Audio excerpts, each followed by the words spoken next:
Hello दोस्तों, शुरू करते हैं आज की कहानी। बेटा शादी के बाद पहली बार मायके से ससुराल जा रही है। ऐसे खाली हाथ जाएगी तो बहुत बदनामी होगी। सुमिता जी राशि से बोली, पर माँ, हमारे घर के हालात ऐसे नहीं है कि मैं सबके लिए तोहफा लेकर जा सकूं। तुम चिंता मत करो, ये जो फल मिठाई तुमने दिए हैं वही बहुत है। राशि माँ को समझाते हुए बोली। अच्छा ये बता, दामाद जी तुम्हें लेने तो आएंगे ना? सुमिता जी ने धड़कते दिल से पूछी।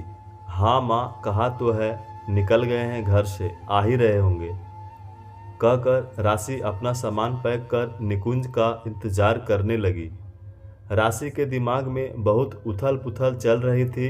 कुछ महीने पहले की ही तो बात है। उसकी जेठानी अपने दूसरे बच्चे के जन्म के बाद जब मायके से ससुराल आई थी तो सुनंदा जी ने उन्हें क्या क्या नहीं कहा सुनाया था। ससुर रमाकांत जी सुनंदा जी को लाख समझाते रहे कि अरे कमाल औरत हो तुम, तुम्हें किस चीज़ की कमी है जो तुम बहुओं के मायके से तोहफे की उम्मीद करती रहती हो। देखो सुनंदा, उनकी जितनी हैसियत उतना बहुत दिया उन्होंने। अब तुम एक सोने की चैन के पीछे मत पड़ो। सुनंदा जी कहाँ चुप रहने वाली थी। बेचारी जेठानी का रो रो कर बुरा हाल हो रखा था। उनका रोना देख 5 साल की बेटी और 4 महीने का बेटा भी रोना शुरू कर दिया। निकुंज और निशांत भी माँ को चुप रहने बोल रहे थे, पर उनका गुस्सा देख वो भी चुप हो गए। तब निकुंज ने इशारे में राशि से भाभी और बच्चे को वहां से हटाने कहा। जेठानी रति का मायका भी राशि की तरह ही था। सुनंदा जी ने समाज में दिखाने को कि वो गरीब घर की बहू लाई है, वो ले लो आई, पर मन से स्वीकार कर नहीं पा रही थी। स्वाभाविक तौर पर दोनों ही परिवारों में जमीन आसमान का अंतर होगा, ये जानते हुए भी उनकी उम्मीद से रमाकांत बाबू बहुत नाराज होते और सुनंदा जी का एक ही दाव होता, वो सब कुछ छोड़ देती, न खाती न बोलती। हार कर सब उनकी बातों के आगे हथियार डाल देते थे। राशि के लिए ये पहला मौका था और वो खुद भी सुनंदा जी के वार से आशंकित थी। तभी कार के हॉर्न की आवाज़ सुन वो जल्दी से बाहर निकलकर घर के मुख्य गेट का दरवाज़ा खोल दी।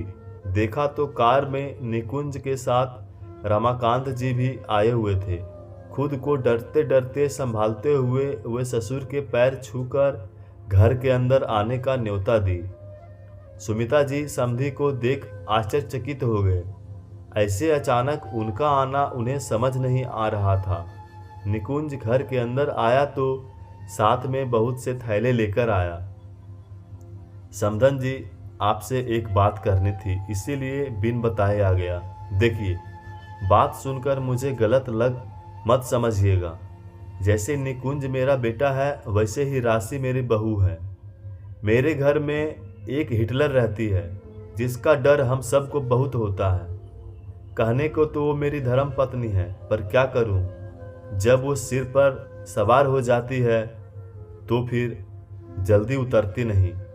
और अब बात ऐसी है कि राशि बहू पहली बार आपके पास से हमारे घर जा रही है और इसकी सासू माँ को इस बात का इंतजार होगा कि बहू के मायके से तोहफे आएंगे, पर हम आपकी माली हालत से वाकिफ़ हैं और बस आपसे अनुरोध कर रहे हैं कि हम जो ये थोड़े थोड़े तोहफे लाए हैं इसे देख लें और इसे राशि के सामान के साथ बांध दें। हमने आपके हिसाब से ही सब लिया है, बस इसे स्वीकार कर लें। रमाकांत जी ने कहा, पर ये सब हम कैसे ले सकते हैं समधी जी? आपने हमारे लिए सोचा यही बहुत है, हम इसे स्वीकार नहीं कर सकते। सुमित्रा जी ने हाथ जोड़ते हुए कहा। रमाकांत जी कुछ कहते इससे पहले निकुंज सुमिता जी से बोला, मम्मी जी, आप ज़्यादा कुछ मत सोचिए, हम दोनों हैं ये सब सोचने के लिए। राशि भी घर के हालात से वाकिफ़ ही थी। उनकी बात मान ली।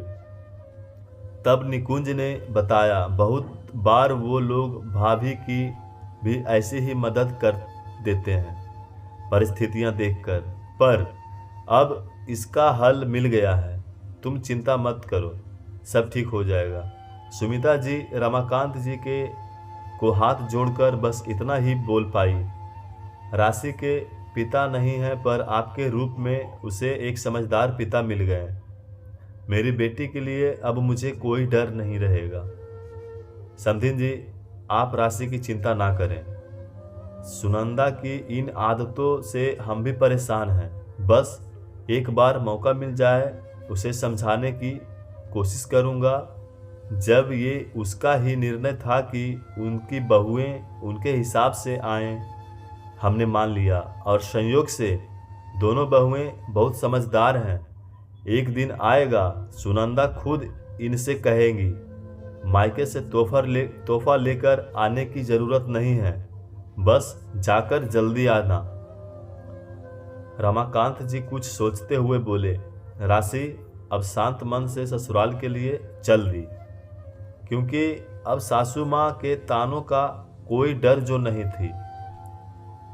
जी, आज ससुराल पहुंचकर सुनंदा ने ज्यों ही राशि से तोहफे को बाबत से पूछा तो पीछे से रमाकांत जी आते हुए बोले, सुनंदा, इस बार बहू पहली बार मायके से आई है। देखो, निकुंज के हाथों में तुम्हारे लिए तोहफे भी हैं। पर आज एक बात और कहना चाहता हूँ। आज के बाद हमारी बहुएं जब भी मायके जाए तोहफे तुम्हें देकर भेजोगी। उनसे लेने का अधिकार नहीं है तुम्हें। उन्होंने अपनी इतनी समझदार बेटियां हमें दे दी है, ये क्या कम है? और हाँ, इस बार अगर तुमने फिर से अपना वो रूप धरा तो मुझसे बुरा कोई नहीं होगा। तुम्हें पता भी है उन्हें तुम्हें तोहफे देने के लिए कितना कर्ज लेना पड़ता होगा। समझदार बनो सुनंदा, अब बहुत हो गया। सुनंदा जी कुछ बोलने के लिए मुंह खोलने ही जा रही थी कि रमाकांत जी पहले से तैयार बैठे थे। बहू, ये सामान रखो और अपने कमरे में जाओ। ये क्या है जी, ऐसे क्यों बोले? सुनंदा जी आश्चर्य से पूछी। अभी मैं पड़ोसी भंवर लाल से मिला, वो बहुत परेशान था। बेटी को ससुराल भेजना था, कह रहा था।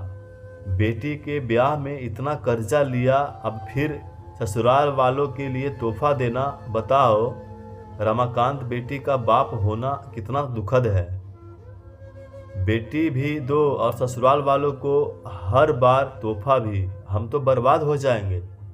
मैंने उसे समझाते हुए कहा, एक बार जवाई से बात कर उसे समझाने की कोशिश करो, वो समझ जाएगा तो सब सही हो जाएगा। बस मैंने तभी सोच लिया, तुम अगर बहुओं से ऐसे किसी तोहफे की उम्मीद करोगी तो अब मैं तुमसे बात नहीं करूँगा। अरे भाग्यशाली समझो जो सब इतना मान देती हैं, कभी पलट कर कुछ नहीं कहती। इज्जत चाहती हो तो एक बार बेटी की माँ बनकर सोचने की कोशिश करो। रमाकांत जी समझाते हुए बोले। सुनंदा जी कुछ देर खामोश रहने के बाद बोली, मुझे माफ़ कर दीजिए जी, मैं भी न जाने कौन सी सास बनने की कोशिश कर रही थी। अब ये बहुओं को कभी नहीं कहूँगी तोहफे लाने, बस कहूँगी जल्दी जाकर जल्दी आना। रमाकांत जी पत्नी को देखकर मुस्कुरा दिए। जानते थे उनके गुस्सा होने से पहले बात कह देने पर शायद वह समझ जाए। दोस्तों, आज भी लड़की जितनी बार मायके जाती, सास को जरूर इंतजार रहता वो क्या तोहफा लेकर आ रही है। मेरी नज़र में ये अनुचित व्यवहार है, और जो माता पिता अपनी बेटी अपने दिल के टुकड़ों को जब सौंप देते हैं तो उनसे किसी और तोहफे की उम्मीद कभी नहीं करनी चाहिए। तो दोस्तों, अगर कहानी जरा से भी दिल को छू गई हो, अच्छी लगी हो तो वीडियो को एक लाइक, एंड चैनल पर नए हैं तो सब्सक्राइब कर दीजिएगा। धन्यवाद।